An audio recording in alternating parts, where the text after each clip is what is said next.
Democratic Senator from New York, Minority Leader Chuck Schumer. He's out with a new book titled Anti-Semitism in America, a Warning. And we're going to get to that in just a minute. We will also talk about the New York Yankees and their health problems later in the show as well. Senator, let's talk first of all about this controversy about the vote, about your vote, Senator. Sure. Okay. You and I served, and I just want to explain to people who don't know how Republicans think, and I'm being dead serious here. There's no reason why Democrats should know how Republicans think. But you and I served in the United States House of Representatives together. You did. You were there when we shut down the federal government several times in pursuit of a balanced budget.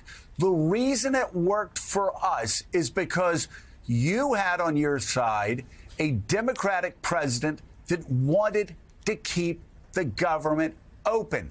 Right. We didn't care if the government stayed closed because that moved us towards what we believed was balancing the budget. So we had leverage over you.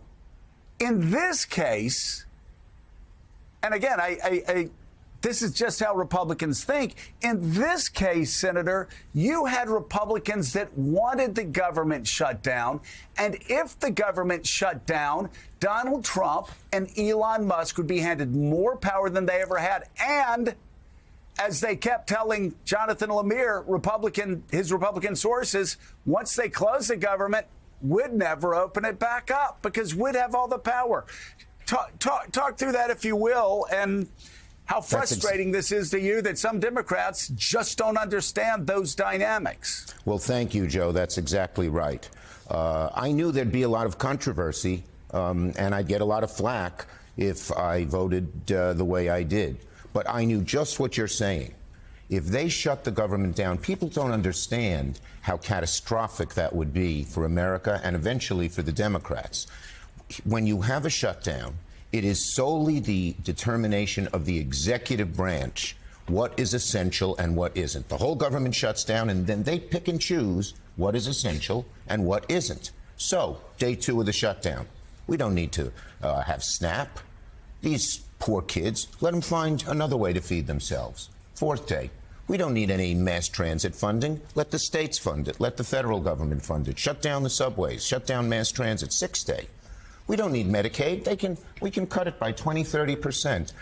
We had a Medicaid Day of Action yesterday. I was at a hospital in the Bronx, Montefiore, the only hospital that gives cancer care for the whole 1.3 million people in the Bronx. They said if they cut Medicaid by 20%, children will die. Mm-hmm. So they have the power. And Jonathan's source is right. One of the Republican senators told us that if there's a shutdown, they're going to keep the government shut down for 6 months, 9 months, a year, till they decimate the federal government. The $2 trillion that Musk and Doge and this horrible guy Vogt, who's the head of OMB, which controls all this, wanted to cut from the government, they could do easily and no recourse. People forget it's the executive. There have been court decisions that say only the executive determines what's essential. So unlike a CR where you can at least go to court and challenge the executive orders, you can't do it here. So I knew it would be a disaster. Mm-hmm.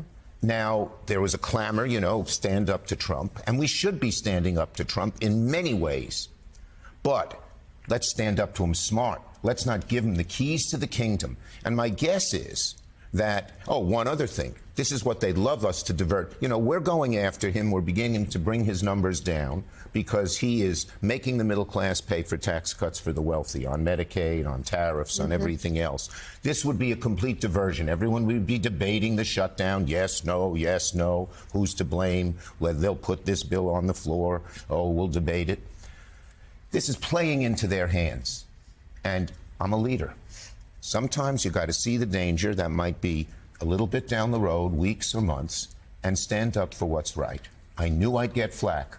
I've learned in politics through the years, the higher up you climb on that political mountain, the more fiercely the winds blow. What I want to ask you about. And wait, so the only way not to be blown off that mountain is have your own internal gyroscope. Mm-hmm. I believe so strongly I did the right thing. for all the flack I'm getting. But I want to ask you about what's going on in the Democratic Party, because it's not hard to do the math here that you were doing. We've had, I don't know, 2 months of the Trump administration. We've had years of studying Project 2025. Yeah. We have evidence. And by the way, Mika, they're putting in charge of OMB the guy who wrote Project 2025, and he's already deciding what to cut. It's not like you're prophetic here. I know you're a very intelligent person, but I have to say, I don't think the Democrats and some of your counterparts who have been very critical here, I do not think they're stupid. I think they can see this for themselves. So why? What is going on? Why has this become so hard to communicate within your own party? Okay, there's a huge anger at Trump, and it's justifiable. And people think that he's doing horrible things. People think he won't obey the law. He has said he wants to be a king.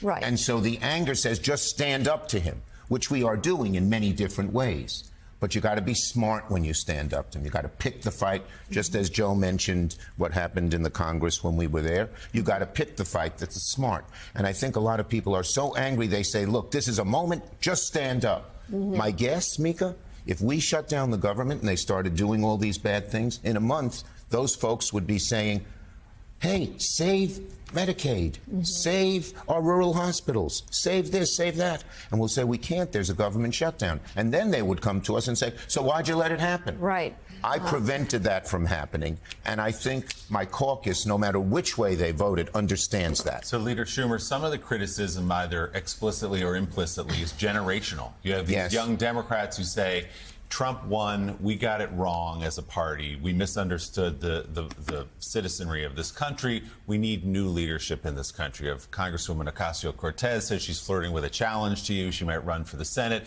You have others saying the same, that it's just time for a new generation of leadership. Yeah. What's your response to that? Well, again, as I said, I knew there'd be flack.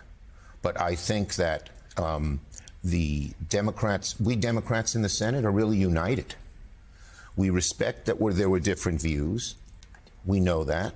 And we are fighting on all of the fronts to go after Trump, not have a circular firing squad, which Democrats tend to do, particularly when there's such an enemy as Trump. So that the basic premise that we are going after him on, and Hakeem and I are working on this very closely together. We don't live too far away from each other. We met in Brooklyn on Sunday. Is that Trump is taking things away from the middle class, from you, to pay for tax cuts for the rich. And we have so many different areas to go after him on. And we're already bringing his numbers down. We'll keep bringing them down more and more and more. If, 6 months from now, his numbers are really low, he'll have not only less popularity, he'll have less authority. That's our job. And we're doing it. And there are going to be some bigger issues where we're going to make a stand as well, as I just said, as Mika pointed out. You got to do it in a smart way and not let him drive you into a trap and let your anger at him end up hurting you. With all that said, why are the Democratic numbers so low? When you look at the polling, and what do you say to these younger leaders who say it's time for a new generation? Look, our base has always been the working people of America. We've never abandoned that. And we did a great job helping them. I mean, when I was majority leader and under Biden's presidency, we passed more legislation in 2022 than before. That's really helping the working people of America, helping with jobs through the infrastructure bill, finally bringing back high-end manufacturing with the CHIPS bill, building clean energy. We thought, here's was our big mistake. I've thought about this. We thought legislating, everyone will know and they'll all be for us. We didn't talk about it. We didn't do enough. Now, in our Senate races, we did. So of the 5 contested seats, where we were contesting Trump, where Trump won, we won 4 of them. And that's because each of our members went back and talked about it. Jackie Rosen went to Las Vegas and said, we're getting high-speed rail from Los Angeles to Las Vegas. Las Vegas's dream. Tammy Baldwin said that bridge from Wisconsin to Minnesota that we've been waiting for 40 years, cut a ribbon on that. So we didn't talk about it. Now we are. We have to talk about it. And one other thing, I want to get to the book. Thank you. One other thing. We have an advantage because when Trump was running, he could divert it. He could just talk the talk. But now, because the Republican Party is so in the throes of these rich oligarchs who want to destroy government, both because they don't want to pay any taxes, and second, because they don't want any regulation to stand in the way of anything they do, he's stuck. He has to do that. And now we can really go after him, let the public know who he is. Once they know who he is, show them what we have done and want to do. Yeah. And we're going to really, I think, we're going to really bring him down politically. Joe, jump in. Yeah, Jonathan, Chuck Schumer just said something that you can't underline it enough. He said we didn't need to walk into a trap. He was saying we Democrats, the senators, didn't need to walk into a trap. Chuck Schumer said that the Republican he talked to said, if you guys shut down the government, we're going to keep it shut down. Your sources on the Hill told you the same thing. My sources in the White House said, oh, we didn't want to shut down the government. We wanted Democrats to shut down the government. We weren't going to shut down the government because we didn't want to take the blame, but we thought the Democrats would shut down the government and they would be walking, in effect, into the trap that the leader was just talking about. So we've got sources on both sides of Pennsylvania Avenue saying, no, we weren't going to shut down the government. We were setting up the Democrats to shut it down. And then we win politically. Yeah, and this was obviously sort of a lose-lose proposition politically for many Democrats. And look, as the minority leader just mentioned, he's aware of it. The criticism that has come from both young Democrats, but also like former Speaker Pelosi yesterday said she would have done it differently as well.